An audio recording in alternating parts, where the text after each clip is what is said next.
Welcome to the Morning Wood. I'm your host, John Heiss. I'm joined, as always, by my friend, the great Matt Modi. Everybody knows that the best time to lay the wood to the books is in the morning, and that's what we do every morning on this channel. So if you're not already subscribed, go ahead and do yourself a favor right now. Hit the subscribe button. What are you thinking about? Also, get the notifications on, too. You're not going to want to miss another one of these shows for as long as you live. Before we get going, while you're doing all that, let's talk about what happened last time we were together. I believe that was the Thursday night football game between the Green Bay Packers and Detroit Lions. Matt, do you remember that night? Not really. I kind of blanked it out. I assume it went really well, but yeah, I don't really remember. Okay. I don't know. I put a couple bucks in our pockets. Wicks, I think I had him 40-plus receiving yards, plus 108. My love, Kraft, Watson, SGP did not hit. That was plus 104. That was a guaranteed parlay, by the way. That did not hit. But like I said, $8 at the end of the day. What happened to you? Well, Jakob Poeltl got ruled out, so that you could probably count one as a cash because he would have cashed. Like there's no chance that he wouldn't. Yeah. The Jordan Love thing, yeah, I mean he had like 100 yards in the first half. I think I probably need to recalibrate the Packers. Like they're just a run team now. That's what they are. You can't really rely on anything other than Josh Jacobs and Zach Collins. I mean that's not my fault. I mean, he played with like the team. He'd been so good, played the Bulls, who can't guard the roll man. He should have hit 15. Like, that's not my fault. How many did he end up with? Not 15, not even close. Okay, so he was right there, though. Correct. Yeah, not close, but he was right there. Couple baskets, yeah. Okay. All right, so what I did for my guaranteed parlay, the one that didn't hit, even though the other one did hit, I'm still going to give somebody $50. I went through and I looked at all the parlays, and the one that stuck out the most was by Benji Smith, 593 on Twitter. I think is what he is. I don't know who he is, but I know him from the stream. I know him from this channel. So what's up, Benji? You're gonna get whatever I said I'd give you. I think I said $50. Could have been $100. Whatever I said though, I'll make sure I give it to you. You had Kraft 3 receptions, Jacobs 50 yards rushing, and Sun God 5+ receptions. That was plus 113. You also said go up to your boss right now and tell him you're buying his company tomorrow with this banger. I thought that was hilarious. I always laugh at boss jokes. That helped you win. So nice work on that, Benji. If you didn't win, don't worry about it. There's going to be plenty more chances to win tonight.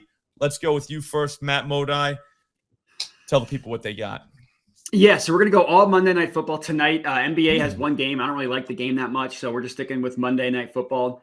The first one it's not a plus money banger. Admittedly, it's a minus money one, but the value just wasn't there to pump it up. We're going Jamar Chase over 78.5 receiving yards. Like the best value, you go 90 plus, but like you're getting below plus 150. I just didn't think that was worth it for 11 yards. But Jamar Chase, when him and T. Higgins are in the lineup together, Jamar Chase just has a lot more success. He averages almost 100 yards per game with T. Higgins in the lineup. He's hit the 79 or more number in 4 of 7, but the 2 of the 3 he missed, he had 72, 75 receiving yards. Like if you're telling me the floor is 70, I'll take for him to get 10 plus more against this Cowboys defense. You know, people think of them as like the worst run defense in the NFL, but they have the 3rd highest pass rate over expectation. So teams are actually choosing to pass the ball more frequently against the Cowboys, and then they get up big because the Cowboys stink, and then they start to run the ball. But with the Bengals defense just being an abomination, I don't really think they're going to get to the point where they're going to be able to lean on the run game. I think they're going to be passing the whole game. And this Cowboys defense allows the 3rd highest yards per attempt, 2nd most yards after catch, and the 2nd highest first read target rate. A lot of stats showing you that like teams are able to have success going deep and have success with their first reads against the Cowboys, which is perfect for Jamar Chase, who's having an awesome year. I mean, he leads the NFL in receiving yards, 6th in yards per target, number 1 in yards after catch, 5th most first read targets. He's going to go off tonight. We just need him to get to 80 to cash this out, and I feel good about it. Awesome. So you subscribe to the same game script I do because I'm going Jake Ferguson, 40+ receiving yards, plus 105 at DraftKings. Here's the thing, guys. This is as free as the air you're breathing right now. I mean, free. He had a concussion, and that concussion, if you're going to get one, it came at the perfect time for us. All right, at Sportsbook. It just did because Cooper Rush took over. I think it was against the Texans. Ferguson caught a ball, got like 11 yards. He was literally on his way to like a 250+ yard night, but got the concussion, so he couldn't. Cooper Rush then showed how much he loved the tight end position. Loved it. He'd been a big tight end guy ever since middle school. Everyone knows that. So now Ferguson's back. Not only is he back, but he is in the perfect game script against the perfect opponent in the Cincinnati Bengals. Game script wise, the Bengals are going to score all over Dallas. Everybody knows that. It's going to be wild on their end. So guess what? Dallas isn't going to fold though. They're not just going to sit back and hand the ball to Rico all night. They're going to throw the ball. They're going to throw it to Jake. All right. The Bengals have given up the 7th most receiving yards to tight ends this season. But here's the thing. Everybody ahead of them on that list has played an extra game. By the time tonight's done, if the Bengals do what they do, they're going to be like bottom 3 in that category. Jake is getting 40-plus yards, probably on 2 catches, probably in the first half. But stay tuned. I got another pick coming that's going to help us watch the whole game. What do you think of that, Matt? I like it so much that I am going to go with Jake Ferguson over 4.5 receptions. I love it. Plus 125 at ESPN Bet is what I got it at. I admittedly waffled between yards and receptions. I feel like I've almost never gotten that correct. It's always one or the other. So that's a great sign for you. But I love for him to catch 5 balls. I mean, you made a lot of the same arguments that I made. Cooper Rush loves this guy, loves targeting tight ends. Like you mentioned, when in the game in which Ferguson got hurt against the Texans, Schoonmaker, 10 targets in that game. And in the 3 games that Ferg or Fergalicious, whichever one you prefer, missed, the tight end, which would have been Schoonmaker, got 5 receptions in 2 of those 3 games. The reason why I went with receptions is it's like Cooper Rush. You get nervous with tight end yards. Schoonmaker did have a good yards game in one of the games, but more often than not, it was a reception. 40 yards is nothing that's crazy. We're talking Jake. Yeah, that's good too. But I mean, you made the point about the Bengals defense. They struggle guarding the tight end position. 3rd most receptions allowed on the year, 2nd most since week 6. And look at like their game logs, man. Like Pat Fryermuth, I don't think he's caught 6 balls in a game all year. He had 6. How many yards do you have? I don't know. I know he caught 6 balls. How many yards? He had like 70. That's crazy. Jake, bro. Yeah. The week before that, it was Will Disley who had 80 yards and a touchdown. The week before that, it was Mark Andrews. It's just that you just go down the list. It's tight ends going off against the Bengals. So I love Ferg. I love getting 5+ receptions for plus money. That's the second one. All right. Sticking with the same familiar game script that we're talking about. So if this thing is a 17-10 game, we might be in trouble, but we might not be either. We might not be, because all that stuff can happen because we haven't said anything about points until now. Yep. Cooper Rush, 2+ touchdown passes, plus 136 at FanDuel.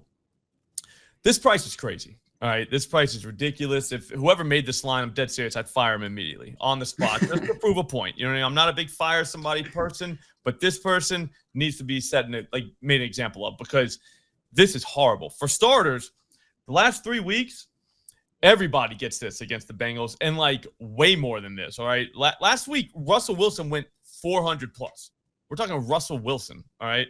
Threw 3 touchdown passes. We only need 2 here from Cooper. And I need to remind you of something. The great Cooper Rush played in the 2014 Popeyes Bahamas Bowl, probably the biggest bowl of that season. Probably. They were down, Matt, 49-14 entering the 4th quarter. Did Cooper Rush fold, Matt?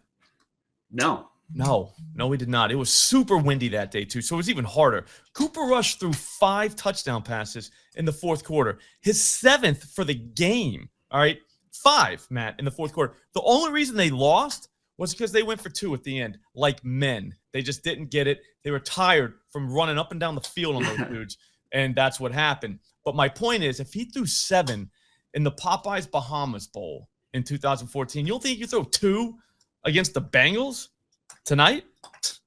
Come on. It's too easy. I would argue that defense he played in the Popeyes Bahamas Bowl in 2014 is probably better than this Bengals defense, if I had to guess. Correct. Yeah. So to talk about how bad that Bengals defense is, give me CeeDee Lamb, 70+ receiving yards, plus 108 odds at FanDuel. So we're going receptions on Ferg. We're going 70+ receiving yards on Lamb. If those 2 are flipped, I'm not going to feel good. But the targets for CeeDee Lamb, even only looking at the games with Cooper Rush, is crazy. 10, 12, 12, and 6. And that 6 game wasn't his fault. That was against, if you remember, that was a game against the Giants where Drew Lock couldn't do anything. And he had a little boo-boo in his shoulder. They said, you know what, not even worth putting you back in. We're already going to win by so much. Let's keep you rested. He's off the injury report. He's good to go. This is a Bengals passing defense that ranks third worst in the NFL, according to DVOA. In the last 2 weeks alone, Props.cast has charted 5 wide receivers in terms of like that actually have receiving yard lines. 4 of those 5 hit their receiving yards over against the Bengals. And that doesn't even include Van Jefferson, who had a huge play against the Bengals. It doesn't include Tywin Wallace, who had a huge play or 2 huge plays against the Bengals a couple of weeks ago. I mean, they're giving up big plays to no names. I don't even know what it's going to be like to CeeDee Lamb, who is going to be heavily targeted. He's going to have probably 8 receptions in this one, but he's probably going to be able to break one because this Bengals defense is similar to the Cowboys in that they are bad and they allow big plays. So FanDuel had this at like plus 108, and they even moved it up. It was plus 106. Then it went to plus 108. Every other book is at like minus 110. I mean, it's the same guy that gave you the Cooper Rush line probably also priced this CeeDee Lamb line, and he's responsible for 2 just of the worst prices you'll ever see. Whoever that guy is, man, if he has a friend, call him now, because after tonight, he's going to want to jump out of a window, and you got to stop him, okay? Because, man, he's having a bad day. He's having a real bad day. But, yeah, that's it for me. I'm pretty sure that's it for you. I think we just gave 5 bangers that have no chance of losing. I remind everybody watching this last Monday, pretty sure it was last Monday, we swept. So Here we're back now, Monday again, going to sweep again. Just makes sense. It's Monday. Yep. Subscribe to this channel. Come on, do it right now. Subscribe. We need more subscribers. We need more people just like you that watch this to subscribe to this because we want you to see more of this. Matt, you're at Jedi Modi on Twitter, correct? That's correct. You're on Jedi Modi on YouTube, right? That's correct. Sweet. There's no reason. You got all the information, people. There's no reason you don't go follow them right now on both of those accounts. I'm at Slop Rules on Twitter as well as this channel that you're already watching. Subscribe. We'll see you tomorrow. Have a great day.